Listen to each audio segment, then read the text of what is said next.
Hello everyone, today we will talk about how to fix or how to solve the problem of you don't have permission to access on Google Maps.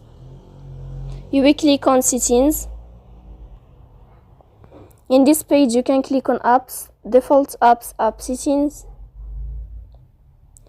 On above you can search about Google Maps and you can enter here in this page.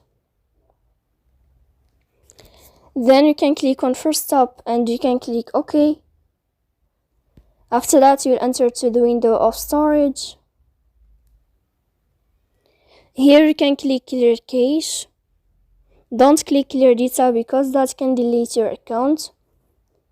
In the end you can turn on your airplane mode and you can turn off your airplane mode again to fix that problem. So please don't forget to support us by like and subscribe. See you next time in another video.